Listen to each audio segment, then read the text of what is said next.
Prasādat Bhagavat Prasado Jasa Prasadan Nagati Kutopi Dhyayung Stubang Stoisya Jasastri Sandhyam Mande Guru Sri Charanarvindam Ajanulambita bhujo kanakabadato Sankirtanai kapitaro kamalayataksav Vishambharau dijavarau jugadharmapalav Vande jagat priyakarau karunavatarau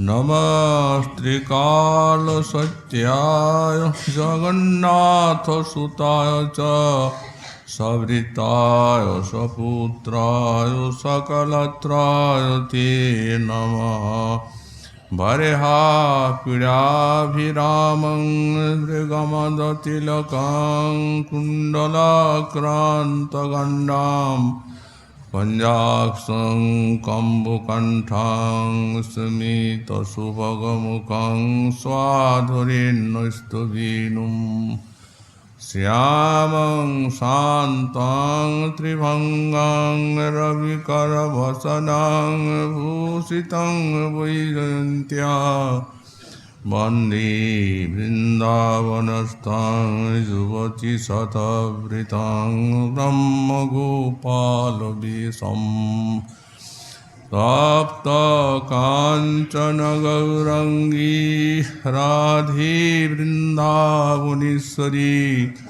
Vrisabhanusute Devi Tang Namami Hari Priye Mukhaṁ karoti vācālaṁ paṅguṁ laṅghayati girim Jat kripa tamaham vande paramanandamadhavam Vansha kalpatarubhascha kripa sindhubhyo eva cha Patitanang pavanibhyo vaishnavibhyo namo namaha Hari Bhakti Parajita Harinama Parayana Durvitta Va Suvitta Va Tisangnitam Namo Namaha Nama Dharmaya Mahate Namo Krishnaya Veduse Brahmani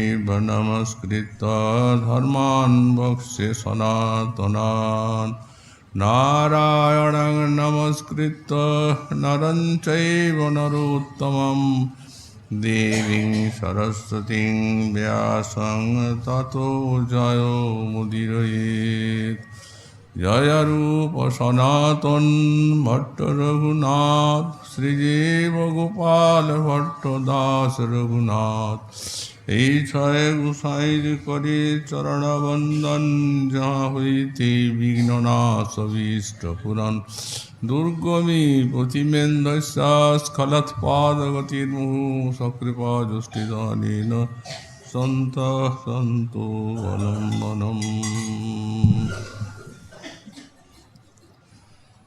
प्रेमोल्लासैकसीमा परमरसो चमत्कार वैचित्रसीमा सौन्दर्यसैकसीमा किमपि नववयोरूपलावण्यसीमा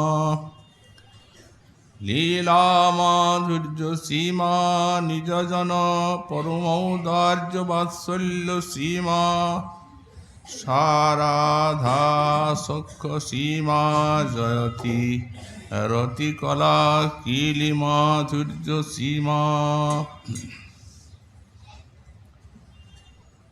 कलिजुग पावनावतार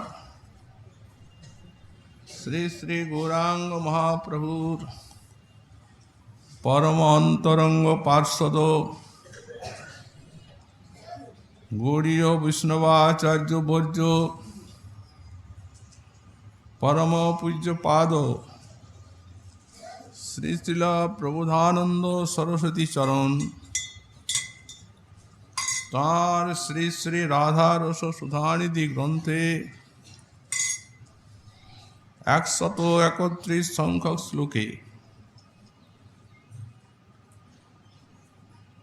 বাহ্য দশায় শ্রী শ্রী রাধারানীর সেই মহাভাবের থেকে উত্থিত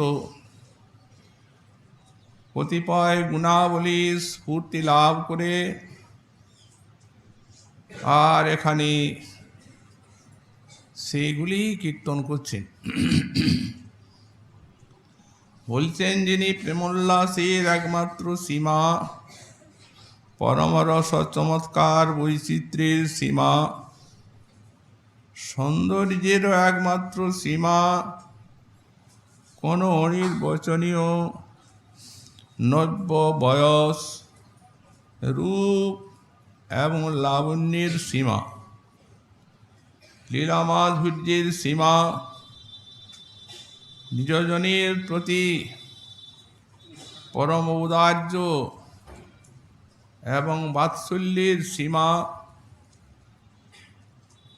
সুখ বা আনন্দেরও সীমা এবং রতিকলা কেলি মাধুর্য সীমা, রতিকলা কেলি মাধুর্যের সীমা। সে রাধারানী সর্বোৎকর্ষে বিরাজ করছেন। এই শ্লোকের ব্যাখ্যা প্রসঙ্গে আজ আমাদের শ্রী রাধারানীর যে রূপ, সেই রূপেরও যে তিনি পরাভূতি প্রাপ্তা, তাই আলোচনার বিষয়বস্তু। আমরা শিল গোস্বামী পাদের যে রাধারানীর রূপের সংজ্ঞাটি, এই সংজ্ঞা আমরা উল্লেখ করেছি পরশুদিন। উনি বললেন, অঙ্গান্য ভূষিতান্যেব কেনচিৎ ভূষণাদিনা যেন ভূষিতবৎ ভাতি তদ রূপম ইতি কথ্যতে। কেনচিৎ ভূষণাদিনা অঙ্গানি অভূষিতানি এব।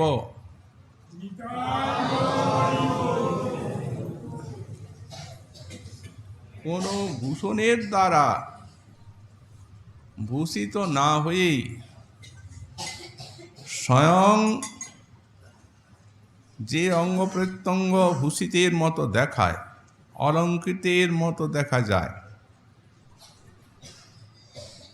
বললেন তদ রূপম এব কথ্যতে, তাকেই রূপ বলা হয়। জগতের মানুষ আমরা এই বিশ্ব জগতের পাঞ্চভৌতিক যে নরনারীর রূপ, তাই আমরা দেখতে এবং ধারণা করতে অভ্যস্ত। শুধু এক জন্ম নয়, এটি আমাদের জন্ম জন্মান্তরের সংস্কার। জগৎকে আমরা দেখেছি, এই জগৎকেই বুঝি এবং জগতের রূপ দেখেই আর আমরা এই ধারণা করার চেষ্টা করি সব কিছু।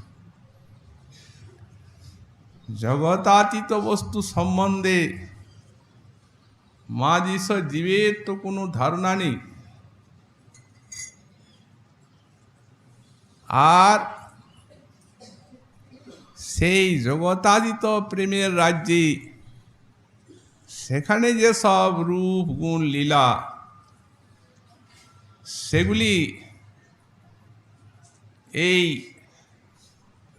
জগতের মানুষের জ্ঞান বুদ্ধির অগোচর। এই জন্য মহাজন বললেন, প্রত্যক্ষ সাধনার দরকার। তো এই যে রাধারানীর রূপ, গোবিন্দের রূপ,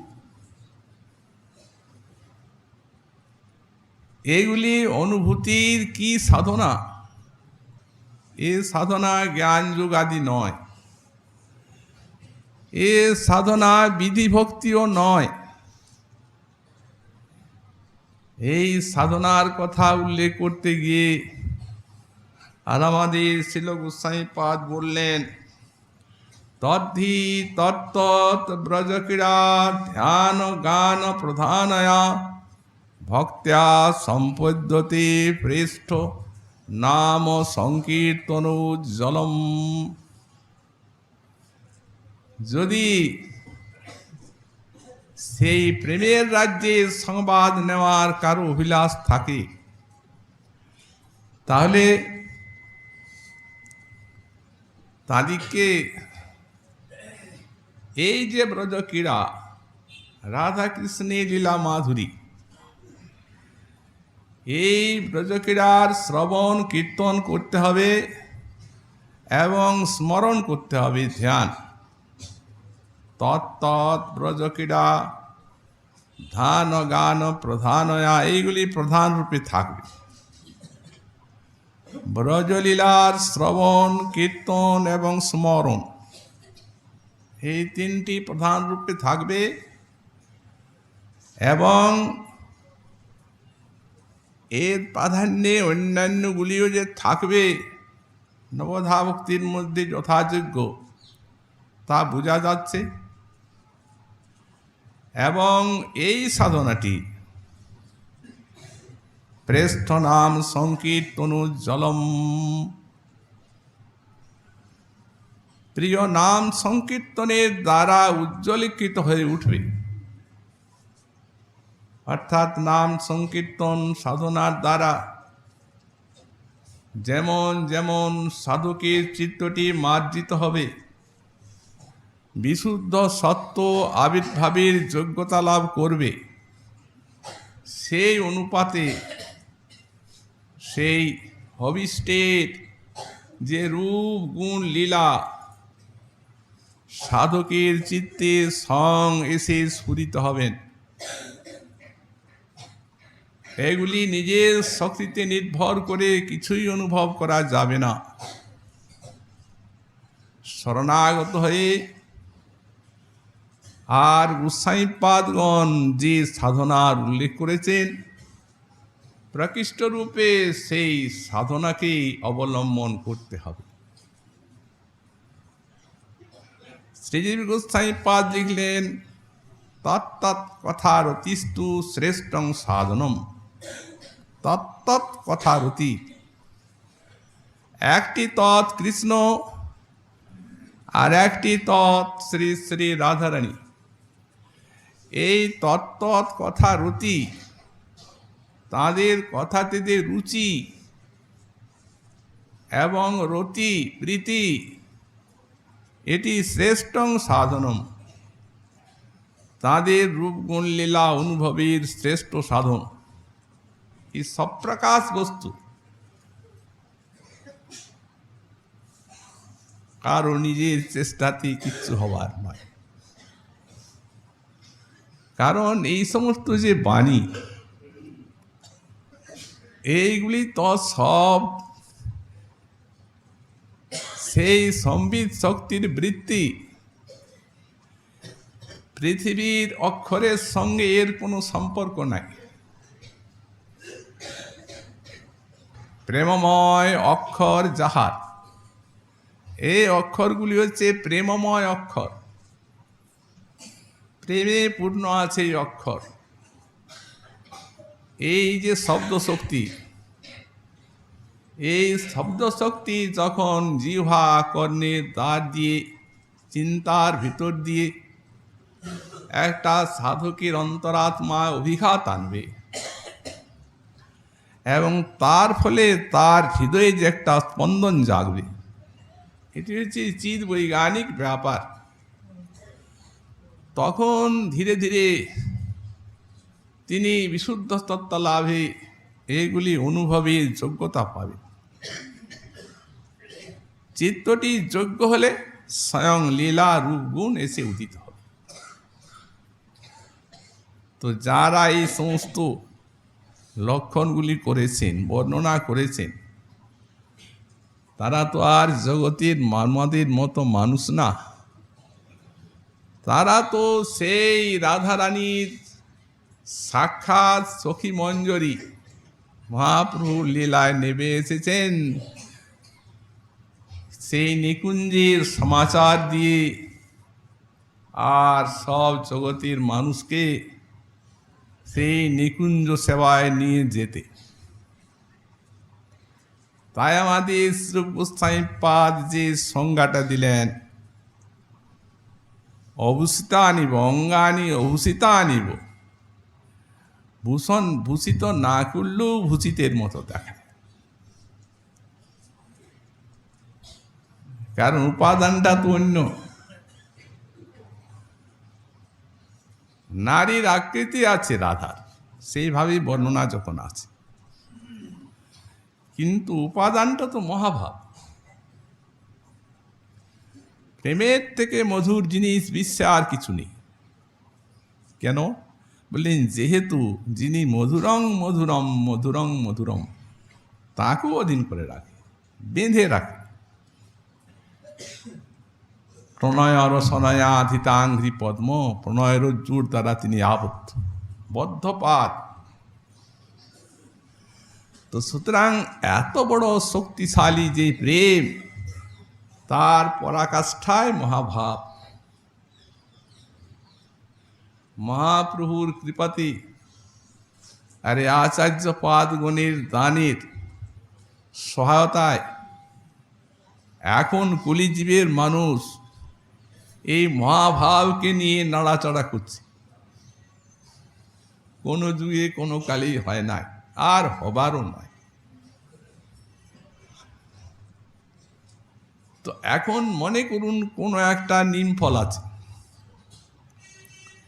আকারটা নিম ফলের, কোনো একজন কারিগর তিনি সন্দেশ তৈরি করেছেন, ছানা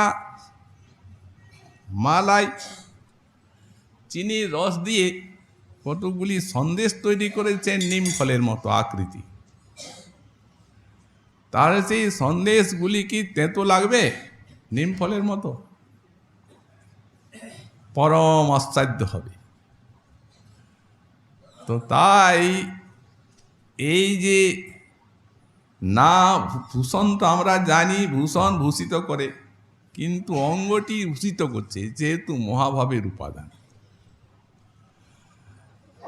এই জন্য এটি অনুভব করে শ্রীকৃষ্ণই বলছেন, সেই দৃষ্টান্ত এই জায়গায় দিলেন গোস্বামী পাদ। নিতং তে পুনরুক্ততাং ভ্রমরকৈ কস্তুরিকা পত্রকং নেত্রাভ্যাং বিফলীকৃতং কুবলয় দ্বন্দ্বং চ কর্ণার্পিতং হারশ্চ স্মিত কান্তি ভঙ্গি দলম পেষ্টানুপেশীকৃতঃ কিং রাধে তব দূতনেন মণ্ডনেন নিতরাং অঙ্গৈরসি দূতিতা। কৃষ্ণ নিজে অনুভব করে আর এই কথাটি বলছেন, হে রাধে, কিং তব মণ্ডনেন, সখীগণ তোমাকে অলঙ্কার কেন পরায় বুঝতে পারি না। প্রেমের রীতি, গোবিন্দের নিকটে অভিসার করাবেন প্রাণের সখীকে, সাজিয়ে ভূষিত করে তো নিয়ে যাবেন। গোবিন্দ কিন্তু বলেন দরকার নেই, তোমার অঙ্গের মাধুর্যকে এই ভূষণগুলির দ্বারা আচ্ছাদিত করা হচ্ছে মাত্র। তারই দৃষ্টান্ত দিচ্ছেন। চূর্ণকুন্তল, ছোট ছোট চুল, গোলাকার, এই দিকে পড়ে কপালে, এখানে কপালে। তো সখী সাজিয়েছেন রাধারানীকে এখানে কস্তুরী পত্র দিয়ে, কুমকুমাদির দ্বারা, চন্দন কুমকুম চতুর্সম। এখন চূর্ণকুন্তল গোলাকৃতি, সেই তার উপরে সেই গোলাকৃতিটা পড়েছে, ওই কেশখণ্ডটি। কৃষ্ণ বলছেন নিতং তে পুনরুক্ততাং ভ্রমরকৈ কস্তুরিকা পত্রকম, তোমার যে ভ্রমরিকা, সেই ছোট্ট গোলাকার কেস, বললেন এটা ওই যে কস্তুরিকা পত্র দিয়েছেন সখী, সেটাকে গোলাকার দিয়ে আর ওটাকে বাদ দিতে বলছে। যেমন পণ্ডিতগণ যখন গ্রন্থ লিখেন, কোনো গ্রন্থকার, তখন যদি একটা কথা দুবার লেখা হয়ে যায়, তখন একটা শব্দকে এইরকম একটা ঘেরা দাগ দিয়ে দেন, তার মানে ওটা উঠাও, ওটা ভুল। তেমনি এইখানে যে কস্তুরিকা পত্র দেওয়াটা ভুল হয়েছে, সেটা তোমার এই ঘেরাটাতে, ওই যে কস্তুরিকা পত্র, তার উপরে চূর্ণ কুন্তলটায় বলছে এটা উঠাও। অঙ্গ বলছেন যে আমি আমার রূপটা দেখাতে পাচ্ছি, কই, এটা কেন দেওয়া হলো? এই রাধার শতসিদ্ধ অঙ্গের এই রূপ। তারপরে বলছেন নেত্রাভ্যাং বিফলীকৃতম কুবলদঞ্চ কর্ণার্পিতম। রাধারানীর দুই কর্ণে দেওয়া হয়েছে দুটি নীল কমল, এগুলিও মণ্ডন অলঙ্কার। তো গোবিন্দ বলছেন, হে রাধে, তোমার যে নয়ন কোমলের শোভা, নেত্রাভ্যাং বিফলীকৃতম, ওইগুলির শোভাকে বিফলীকৃত করল। ওটা তার নিজের অনুভব। দৃষ্টান্ত কোথায়? দাস গোস্বামী পাদ লিখেছেন, যৎ প্রান্ত দেশ লবলেশ বিঘূর্ণিতেন বদ্ধ ক্ষণাৎ ভবতি কৃষ্ণ করিন্দ্র উচ্চই। নয়ন কমলের সুষমা বর্ণনা করছেন। উত্তর গোষ্ঠকাল, পূর্বরাগের ভূমি, গোবিন্দ যাচ্ছেন, লক্ষ লক্ষ ব্রজ সুন্দরী ওই সারাদিন তাঁর অদর্শন জনিত জ্বালায় প্রাণ ছটফট করছে। যাদের গোবিন্দ দর্শন বিহনে এক ক্ষণ কল্পের মতো মনে হয় মহাভাবে, তারা সারাদিন দেখেন নাই, হতে প্রাণটা ছটফট করছে তাদের। কিন্তু কৃষ্ণ আসছেন, কোনো দিকে তার লক্ষ্য নেই।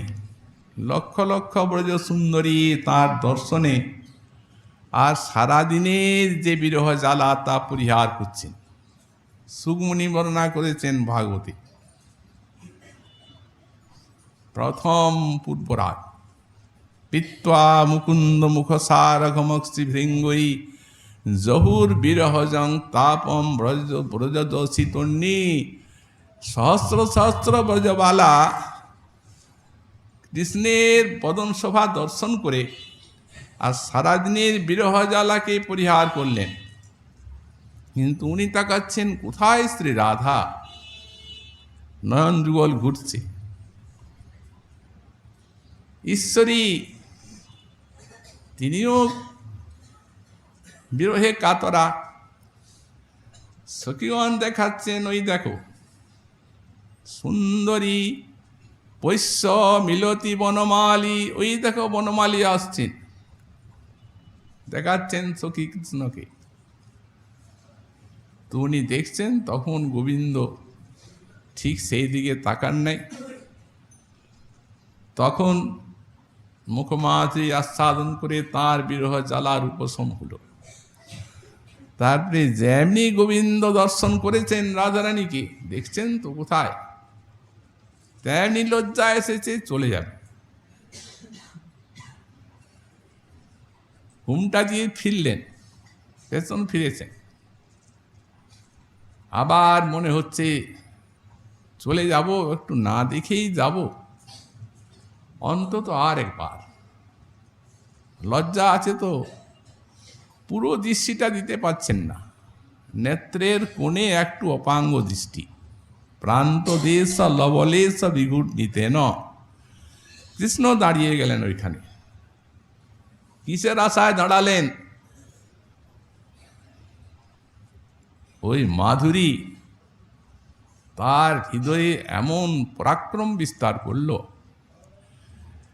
যে তিনি সেখানে আর হাঁটতে পারছেন না। মহাজন বলছেন ও করিন্দ্র, কিন্তু বদ্ধ। করিন্দ্র কেন বলা হচ্ছে? বলেন ওকে বাঁধা যায় না, যেমন লক্ষ লক্ষ ব্রজ সুন্দরী পারেন নাই, কিন্তু রাধার কটাক্ষে সেই মাদনাক্ষ রস তিনি দাঁড়িয়ে গেছেন, যেতে পাচ্ছেন না। কিছু আশা আছে পাওয়ার। সুগমুনি বলেছেন তৎসৎকৃতিং সমধিগম্য বিবেশপুষ্টম সবৃঢ় হাস বিনয়ম যদপাঙ্গমক্ষম। কি পার আশা? প্রেমের এই উপচার। প্রেমের দেবতার কাছে আর কি পাওনা থাকে? সচ্চিদানন্দের প্রেমের রসেরই তো পাওনা। তো রসস্বরূপ গোবিন্দ সাক্ষাৎ শৃঙ্গার, তার তো রসেরই লোলুপতা, ভাবের লোলুপতা। এখন যখন সখী বলছেন ওই দেখো আসছে গোবিন্দ, তখন রাধারানী তার যে দর্শনের ঔৎসুক্যটা, সেই ঔৎসুক্যরূপ সঞ্চারী, এটা সঞ্চারী ভাব, এটা সঞ্চারী 33টা আছে। সেই ঔৎসুক্যরূপ সঞ্চারী তার নয়নে অবলোকন রূপ একটা সৎকার, মানে পুষ্পাঞ্জলি, পুজো করবেন প্রেমের দেবতাকে, এনে আর রাখুন, এটা দিয়ে পুজো করবে, তাকাবে না। আর হর্ষরূপ সঞ্চারী গোবিন্দকে দেখবেন, আনন্দ আছে। অতএব সে রাধারানীর এই অষ্টরূপ অঞ্জলিতে হাস্যরূপ উপচারটি রাখল, পুষ্পাঞ্জলি। গোবিন্দের নন কিন্তু আগের থেকে ফিরছি, দৃষ্টিবিলাসটা। ওই দুটি কখন পাবেন? সেই সৎকার, অখণ্ড মাদন ভাবের রস তাতে হাতে, কত লোলুপতা। তিনি এক পত্র তুলসী এক গণ্ডূর জল কৃষ্ণায় নম বলে দিলে আর যিনি ঋণী হয়ে যাচ্ছেন, এত বিশাল কৃতজ্ঞতা যেখানে, তার ঋণ চরিতে কৃষ্ণ করেন যতন। এই জল তুলসীর সমান কৃষ্ণের কিছু ঘরে নাহি ধন, ওর ঘরে ধন নাই, কে বিশ্বাস করবে? বললেন বিশ্বাস করুন, গোবিন্দ বলছেন, আমি বলছি। আপনি যেটা দিলেন সেটার উপযোগী ধন আমার নাই। আপনি তো কোনো ধন পাওয়ার জন্য দেন নাই, নিষ্কাম পবিত্রভাবে দিয়েছেন সেবা লাভের আকাঙ্ক্ষায়। তাহলে সেবা দিলে হয়, তাহলে তো আমারই আরো পাওয়া হচ্ছে। একে এক পত্র তুলসী আর এক গণ্ডূর জলেই ঋণী, আবার সেবা, তাহলে কোনোদিনই খালাস নেই। তাহলে সেই তিনি এ রাধারানীর উপচারের জন্য কতখানি লোলুপ, তা চিন্তনীয়, কারো ধারণার মধ্যে এগুলো আসবে অসম্ভব। এই জন্যই তো এত বৈশ্যতা। তো বলছেন ওনার নয়ন ফিরছিল সেগুলি জোর করে আনার জন্য, তখন উনি আটকে রেখেছেন নয়নকে। বিশ্বনাথ চক্রবর্তীর ওই শ্লোকের টিকা, থাম থাম, দাঁড়া দাঁড়া, ব্যস্ত কেন? তিনি নিজেই দেবেন, যখন নিজেই দেবেন তখন যাবি। উনি বেঁধে রেখেছেন ওই চপল তার দৃষ্টিকে। তারপরে শ্রী শ্রী রাধারানী তিনি যখন ওই নেত্রকোণের দ্বারা দিচ্ছেন হাস্য অষ্টরূপ অঞ্জলিতে আর অবলোকন নয়নরূপ অঞ্জলিতে, কৃষ্ণ তখন বাঁধনটা খুলে দিয়েছে, যা নিয়ে আয়। তখন সেই চপল কৃষ্ণের দৃষ্টিবিলাস ছুটে গেল। যেমনি আনতে গেছে তেমনি লজ্জা এসেছে কোষাধিকারিণী, এই দাঁড়া, দেওয়া হবে না। ওই যে ঘুরে গেলে, এটা দেওয়া হবে না। যখন লজ্জা বাধা দিয়েছে, তখন যার জিনিস সে দিচ্ছে আর তুমি মাঝখানে এসে এরকম বাধা সৃষ্টি করছো, ঝগড়া হচ্ছে কৃষ্ণের দৃষ্টি আর রাধারানীর সেই উপচারের সঙ্গে।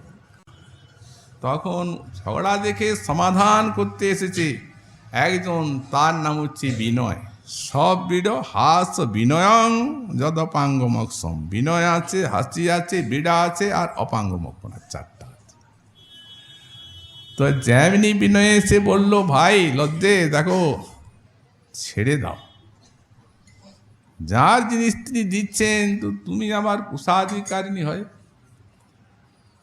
যেমনি ওর দিয়ে একটা সাক্ষী পেয়ে গেছে কৃষ্ণের অবলোকন, তেমনি লজ্জা, হাস্য, বিনয়, অবলোকন সবগুলিকে নিয়ে কৃষ্ণকে দিয়ে দিয়েছে। সেগুলি সমাধিগম্য হৃদয়ে রাখলেন, ওইগুলা সারা রাত ধ্যান করবেন। পূর্বরাগের ভূমি তো ওই কুবলয়ের দ্বন্দ্ব ওইগুলা দেবে। এই জন্য কৃষ্ণ বলছেন, নেত্রাভ্যাং বিফলীকৃতং কুবলয় দন্তং চ কর্ণার্পিতম, গুলাকে বিফলীকৃত করে দিয়েছে। একটু দর্শনেই কৃতার্থ।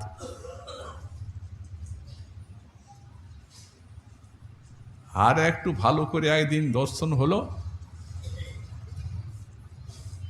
মহাজন বললেন, বেলি অসকালে দেখিনু সে ভালে পথেতে চাইতে সে। সকাকে বলছে, একদিন সন্ধ্যাকালে রাজারানী পথ দিয়ে যাচ্ছেন, চমৎকার দর্শন। বেলি অসকালে দেখিনু সে ভালে পথেতে যাইতে সে, সখা জুড়ায় কেবল নয়ন যুগল, আমি চিনিতে নারিনুকে চিনতে পারলাম না। ক্ষণে ক্ষণে নূতন নয়ন জুড়ালো। সখা রূপকে চাহিতে পারে, তার রূপ কে দেখবে, আর সেই রূপের পরিমাণ কেই বা বিচার করবে? সচ্চিদানন্দ তত্ত্ব আত্মহারা স্বয়ং ভগবান। সখা রূপকে চাহিতে পারে, কারো রূপ দেখার এবং বিচারের উপায় নেই।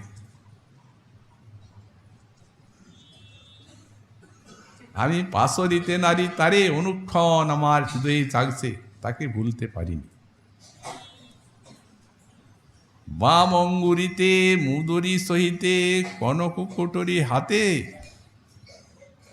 নয়নে কাজল আর সীমন্তে সিঁদুর, আর একটা মুকুট আচ্ছাদিত মাথে। নয়নে কাজল আছে, সীমন্তে সিন্দুর আছে, আর সীমন্তে একটা মুক্তা আছে। নীল ও শাড়ি মোহনকারী, উচ্ছলিতে দেখি পাশ। উচ্ছলিত হচ্ছে নীল শাড়ি, পরা শাড়িতে উচ্ছলিত হচ্ছে যখন হেঁটে যাচ্ছে। কি আর পরা নেই, আমি সঁপিনু ওই চরণে, দাস করি মনে আস। এইগুলা চিন্তা করার বিষয়। পূর্বরাগের ভূমি, যার দাস্যলাভের জন্য অনন্ত কোটি ব্রহ্মাণ্ডের সাধক, সিদ্ধ, মহাসিদ্ধ, পার্শ্বদ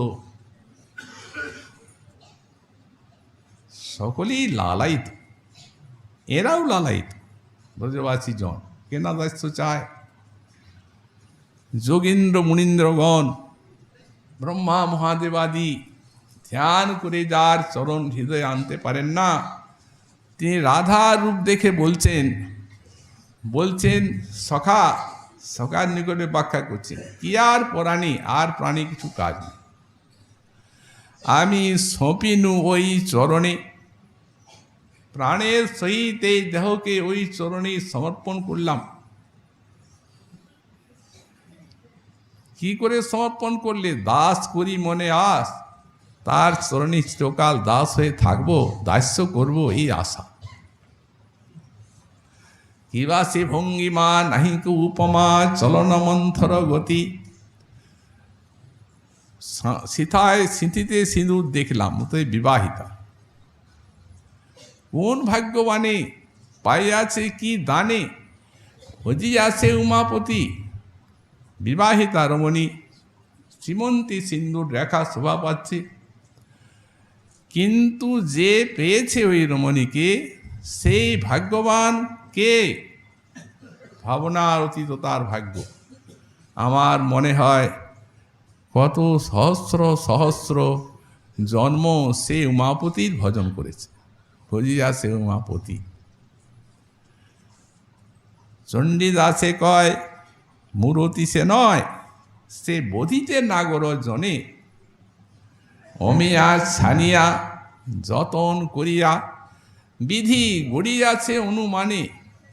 নাগর এ কিন্তু মূর্তি নয় জানো,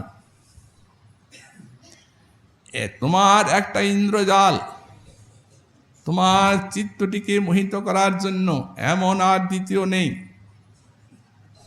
এই জন্য মূরতি সে নয়, বোধিতে নাগর জনে। তোমার মতো নাগরের প্রাণ বোধের জন্য বিধাতা একে অমৃতকে ছেনে, এটি সাধারণ অমৃত নয়, বরামৃত স্বরূপ শ্রী সং স্বরূপং মনোনয়িত, এটি বরামৃত মহাভাব।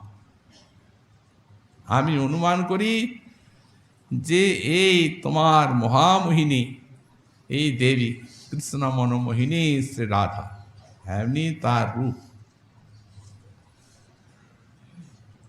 এই জন্যে শ্রী বিতর্ক মাধব নাটকে পূর্ণমাসী দেবী বলেছেন, বলা তক্নু কুবলয়তি নব্যম কুবলয়ম মুখোল্লাসং ফুল্ল কমলবনমূল্যং হতি চ দশাং অষ্টাপদ কষ্টাং নয়তি আঙ্গিক রুচা।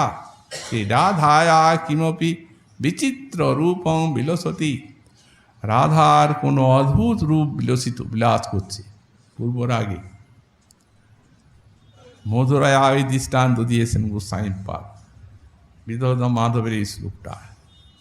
বলা তক্ষ্ণু লক্ষ্মী কবলয়তি নব্যম কুবলয়ম। সদ্য প্রস্ফুটিত নীল কমলে সুষমাকে পরাভূত করেছে বলপূর্বক। তারপর মুখোল্লাস ফুল্লং কমলবনম উল্লং হতি চ। মুখের উল্লাস প্রফুল্লিত কমল বনের শোভাকে জয় করছে, আর অঙ্গের যে জ্যোতি দশাং কষ্টাম অষ্টাপদ কষ্টাম নয়তি, গলিত স্বর্ণের দ্যুতিকে পরাভূত করছে অঙ্গের ছটা। এই অদ্ভুত রূপ বিলাস পাচ্ছে রাধা। গোবিন্দের অনুভূতি তেমনি মহাজনীর সাক্ষাৎ অনুভূতি। আমরা পদ্মপুরাণে দেখতে পাই, যখন ভগবান শ্রীকৃষ্ণের অবতার, সেই সময় দেবর্ষি নারদ গেলেন গোবিন্দ দর্শনে। বীণা বাজাতে বাজাতে গেলেন নন্দগৃহে। নন্দ মহারাজ শ্রী দেবর্ষি নারদের দর্শনে বিষ্ণুর মতো আরাধনা করলেন। গোবিন্দ যেখানে সেইখানে গেছেন, পালঙ্কের উপরে শায়িত আছেন, বাল্যভাব দিগম্বর শুয়ে আছে। কতিপয় বাৎসল্যবতী গোপী নির্নিমেষ নয়নে সেই রূপ দেখছেন, মুনিও দেখছেন। ঘরটা নীল আলোকে জ্যোতির্ময় হয়ে আছে, মৃদু মৃদু হাসছেন, ভুবন মোহন সেই হাসি। বিশাল বিশাল নয়নে দৃষ্টিপাত করছেন। প্রভু এখন বাল্যভাবের ভজন করছেন। কি মধুর, কি মধুর! ওহো, ধন্য ধন্য ব্রজবাসী, ধন্য ধন্য নন্দ মহারাজ। মহারাজের নিকটে এলেন, রাজন, হরিভক্তের কি অলভ্য বিশ্বে, আর আপনি তো এত বড় হরিভক্ত। এই যে শিশু আপনার বালক, ব্রহ্ম মহেশ্বরাদি দুর্গম, তাদের ধ্যান পথ স্পর্শ করেন নাইনি। একমাত্র হরিভক্ত যারা, সেই রূপ তাদেরই ধ্যান গোচরে বস্তু। এর ভজন করলে সংসার দুঃখ থাকে না। ভগবানের সেবা পেয়ে জীব ধন্য হয়ে থাকে। ধন্য ধন্য মহারাজ, ধন্য আপনি, এমন সন্তান লাভ করেছেন। অতএব একে সব ছেড়ে দিয়ে ইহকাল পরকাল ভুলে একে ভালোবাসুন, একে পালন করুন। মহারাজ কি ভাবছেন? উনি ভাবছেন মুনি ঋষিরা এমনি কথা বলে। যখন নামকরণের সময়ে গর্গাচার্য এলেন, উনি বললেন তস্মাৎ নন্দাত মজুতেয়ম নারায়ণ সমগুণী। বললেন হে রাজন, তোমার এই ছেলে নারায়ণের সমান গুণশালী। ইনিও তাই বলছেন, আরে ওটা তো নারায়ণের গুণ, আমার ছেলে কি করবে? আমার ছেলে ভাগ্যবান বলে নারায়ণের কৃপা আছে, আমার ইষ্টদেব নারায়ণ। তাই বলি উনি নারায়ণ মতো পুজো করবেন নাকি? উনার এই ভাবনা। গর্গাচার্য বলে গেছেন গোপাস্য সমাহিত হয়ে আর একে পালন করুন। তার মানে ওই যে উপদ্রব অসুরাদি ক্ষণেই হবে। তো তিনিও তাই বলছেন। আরাধনা করে উনি ওখান থেকে বিদায় নিলেন। নিয়ে ভাবছেন ইনি যখন অবতীর্ণ হয়েছেন, তখন ইনি মহালক্ষ্মী সাক্ষাৎ, নিয়ে অবতীর্ণ হয়েছেন কোনোখানে। কিন্তু একে তো জানলাম নন্দগৃহের অবতার, কিন্তু সেই মহামহেশ্বরী ওনার কথা অবতার দুর্গামতত্ব রাধা। মুনিগণের ধ্যান পথ স্পর্শ করেন না, বুঝতে পারছেন না, কিন্তু লোভও ছাড়তে পারছেন না। বললেন যাই, জিজ্ঞাসা করে করে যাব বড় বড় গোপগণকে।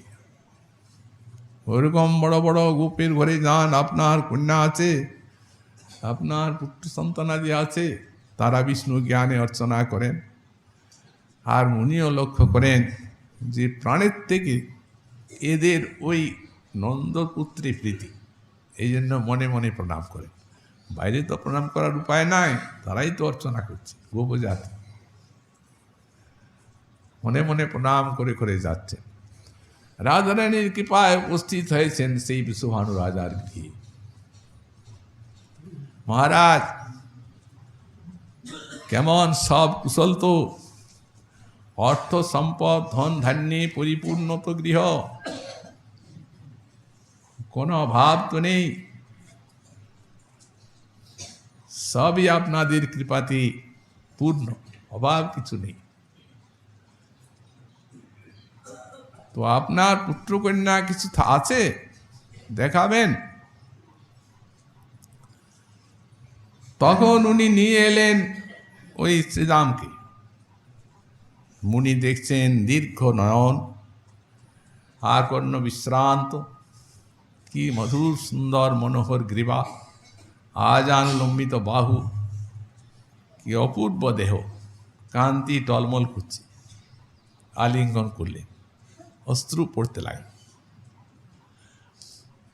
মহারাজ এই আপনার যে সন্তান, ইনি শ্রী শ্রী রামকৃষ্ণের নিতান্ত অনুগত এক সখা হবেন, একসঙ্গেই থাকবেন। অর্চনা করলেন বিশ্বভানু রাজা। তাহলে মুনি বলছেন তাহলে আসি, চলে যাচ্ছে। মুনিবর দাঁড়ান, আপনি তো কন্যাও দেখতে চাইলেন, একটা কন্যা আছে, সে দেব কন্যার মতো তার রূপ, তবে কেন বলেননি? দুঃখে বলিনি।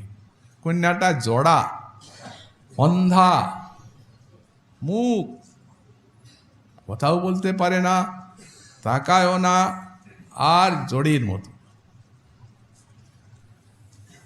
তবে বললাম এই জন্য, যদি আপনি দৃষ্টিপাত করলে, কৃপা হলে যদি প্রকৃতিস্থ হয়, তাই তো নিয়ে আসুন। তখন বিশ্বভানু রাজা কোলে করে নিয়ে দেখছেন, বাহ, দেখে একেবারে প্রেমে অভিভূত হয়ে পড়েছে। 2 মুহূর্ত পর্যন্ত উনি একদম যেমন পাথরের শরীর। তারপর হয়তো ধ্যান টান করছেন, সবসময় ভগবত ধ্যানে থাকেন এরা, মহারাজ তাই বলছেন। তারপরে চেতনা এলো। চেতনা যখন এলো তখন মনে মনে চিন্তা করছেন, ভ্রান্তং সর্বেষু লোকেষু ময়া স্বচ্ছন্দচারিণা পশ্চারূপেণ সদৃশিং দৃশ্যতে নৈব করহিচিৎ। আমি তো স্বচ্ছন্দচারী, আমার তো ঘুরাই কাজ, ভেনুবাদন করছি, ভাগবত লোকে লোকে ঘুরছি।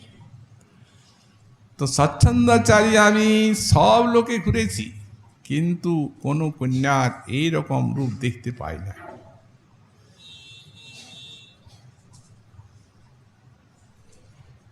মহামায়া ভগবতী দৃষ্টা শৈলেন্দ্র নন্দিনী যস্যা রূপেণ সকলং মুহ্যতে সচরাচরম। কৈলাসে গেছি, মহামায়া ভগবতী শৈলকুমারীকে দেখেছি, পার্বতীকে, যার রূপে বলতে কি সারা চরাচর মোহিত হয়ে যায়, কিন্তু এই রূপের কোনোখানেই স্পর্শ করতে পারে না, এ আলাদা। কমলাকে দেখেছি, শ্রীভূলীলা ইত্যাদি শক্তি, সরস্বতী ইত্যাদি সমস্ত ভগবত কান্তাগণকে দর্শন করেছি, কিন্তু এই রূপে স্পর্শ কেউ করতে পারবে না, কোনো অংশেই নয়। চরণনখ কান্তির সঙ্গে সব মিশে যাবে যেন। রূপ গোস্বামী পাদ লিখলেন, ইন্দিরা মৃগ সৌন্দর্য স্ফুরত অঙ্ঘ্রি নখাঞ্চলে সরমাধুলি নির্মঞ্চিত পদাম্বুজে রাধারানীর চরণাম্বুজ সকল প্রকার মাধুর্যের দ্বারা এই রূপের নির্মঞ্চিত হচ্ছে নিরন্তর। ইন্দিরা মৃগ সৌন্দর্য স্ফুরত অঙ্ঘ্রি নখাঞ্চলে। অঙ্ঘ্রি নখাঞ্চল মানে কি? নখের যে প্রান্তভাগ, বলে নখের প্রান্তভাগটি ইন্দিরা মৃগ সৌন্দর্য, উপর দিকে ছেড়ে দিন, নখের প্রান্তভাগটির যে সৌন্দর্য বা রূপ, সেটি ইন্দিরা মৃগ। কমলা গুণ অন্বেষণ করেন, পান নাই। যার সৌন্দর্য গুণ বাঞ্ছে লক্ষ্মী পার্বতী, তারা বাঞ্ছা করেন, পাবার উপায় কারণে। গোকুলেন্দ মুখবৃন্দ শ্রীমত্তং সমঞ্জরি ললিতাদি সখীযুত জীবাত স্মিত করোকে চুটুলা পাঙ্গ মাধুর্য বিন্দুন মাধিত মাধবী। তারপরে গোস্বামী পাদ বললেন, সে একটু হাস্য সামান্য এই রূপীর ললিতাদি সখীগণে জীবাত সমস্ত ব্রজ সুন্দরী গণী শিরোমণি স্বরূপা শ্রীমত্তন্ত উত্তম সমঞ্জরি। এই জন্যই একটু সামান্য কটাক্ষ, তার সামান্য একটু রূপ বিন্দুন মাধিত মাধবে।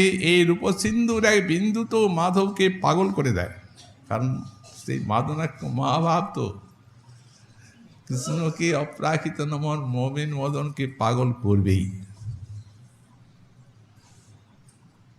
শ্রীমন নারদ বলছেন আমি সেই ভগবান যে মোহিনী রূপ ধারণ করেছিলেন সেও দেখেছি, কিন্তু এই রূপের মতো তো কোনোটা না।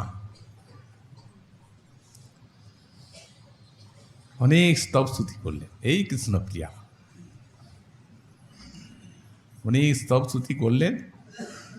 হঠাৎ কি হলো? রাধারানীর করুণা এলো। হঠাৎ রাধারানী 14 বর্ষীয়া রূপে দর্শন দিলেন। সখীও কতজন আছেন, যেমনি যে রূপটি দেখেছেন মুনি, তেমনি মূর্ছা এসে গেছে। যখন বালিকা রূপে দেখলেন তখন তো যাই হোক জড় হয়ে থাকবে, কিন্তু যেমনি ওই রূপটি দেখেছেন না, যে রূপের বর্ণনা করা হচ্ছে, মূর্ছা। তারপর যখন মূর্ছা বিগত হলো, এক্ষণ পরে, না মূর্ছা বিগত হয়নি, সখীগণ সে রাধারানীর চরণোদক দিয়ে মুখে ছিটা দিচ্ছে, তখন মূর্ছাটা গেল, তা না হলে মূর্ছা যেতই না। ললিতা বলছেন, মুনি দেখছেন তো, এখনই অন্তর্ধান করবেন। দর্শন দিয়েছেন, কত সৌভাগ্যের ফলে আপনার, ধন্য ধন্য আপনি। এই কাউকে এরকম ইনি দর্শন দেন নাই, কিন্তু আপনার উপরে কি কৃপা তা গোবিন্দই জানে। আপনাকে কৃপা করে দর্শন দিলেন। তার মানে মুনি কি জন্য দিলেন? মুনি যখন রাধারানীর রূপ বর্ণনা করছিলেন না, তখন কৃষ্ণ রূপ বর্ণনা আরম্ভ করে দিলেন। এই জন্যই প্রসন্ন হলেন রাধারানী, আর এই রূপটা দেখালেন। যেমনি এই রূপ দেখালেন তেমনি মূর্ছা হলো, সজ্ঞান মূর্ছা বিগত করালেন। তারপরে প্রণাম করুন, প্রণাম করুন, পরিক্রমা দেন। পরিক্রমা দিয়ে মুনি দণ্ডবত প্রণাম করলেন। তখন সেই সখীগণ বলছেন মুনি এইখানে আর কিন্তু আসবেন না, এখন ইনি বাল্যভাব ভোজন করে আছেন, তো অতএব এই জায়গায় আসবেন না। আর এই রূপকে একবার দেখলে বারবার দেখার ইচ্ছা করে। তো আপনি তো প্রেমিক, আপনার তো বেশি ইচ্ছে করবে। এই জন্য যদি ইচ্ছা করে তো এই কুসুম সরোবরে অর্ধরাত্রি দেখা দেব আরেকবার। একটা পরিচয় দিয়ে দিলেন, অশোক মালিনী একটা সখী, তিনি লতার আকারে আছেন বহু যুগ যুগান্তর। ওনার লক্ষণগুলো বলে দিলেন, লাল পুষ্প, লাল পাতা ইত্যাদি। তারপরে অন্তর্ধান। এই করে মুনিবর আর কোথাও গেলেন না, সিদ্ধা কুসুম সরোবরে খুঁজতে লাগলেন কোথায় অশোক মালিনী। সখীগঞ্জ যে চিহ্ন দিয়েছিলেন সেই চিহ্নের লতা দেখছেন, এই হবে। ওইখানে ঘোরাঘুরি দিতে লাগলেন। কখনো মূর্ছা হয়, কখনো জাগেন, সেই রূপে ধ্যান করেন। তারপর অনেকক্ষণ পরে সেই মধ্যরাত্র এলো, তখন আবার সেই রূপ, কতিপয় সখী আর শ্রী শ্রী রাধারানী। তখন অশোক মালিনী ও সখী। অশোক মালিনী কিন্তু মুনিকে সম্বোধন করে সেইখানে যারা তপস্যা করে করে রাধারানীর কৃপা লাভ করেছে, কত যুগ যুগান্ত এরূপ বহু মুনি ঋষির কথা বললে, চারটা বহু মুনি ঋষির কথা বললে অশোক মালিনী। আর একটি রহস্যময় কথা জানিয়ে দিলেন ঋষিবর, ঈশ্বরভাগ্য আপনার, এত ধ্যান ধারণায় পূর্বেকার যুগে ঋষিরা সব পেয়েছে, আপনার উপর এত দয়া যে হঠাৎ আপনাকে দর্শন দিয়েছেন ইনি দুবার। কিন্তু মুনি, একে দেখতে হলে গোবিন্দের বামে দেখতে হবে, তবে দেখবেন এই রূপের চমৎকারিতা বা সব অন্তর্ধান। উনি তো আরো পাগল হয়ে গেলেন, কিভাবে গোবিন্দের বামে দেখা যায়, কে এই আমাকে উপদেশ দেবে। ব্রহ্মার কাছে গেলেন, পিতা কিভাবে যুগল দর্শন হয়। ব্রহ্মা বললেন, বাবু ওসব ধার আমি ধারি না, সৃষ্টি ব্যাপার ট্যাপার নিয়ে আছি, ভজনই নাই। তোমরা ভজন টজন নিয়ে থাকো, যারা ভজন করে নবীরত তাদের কাছে জিজ্ঞাসা করো। চলো মহাদেবের কাছে যাই, আমিও যাব।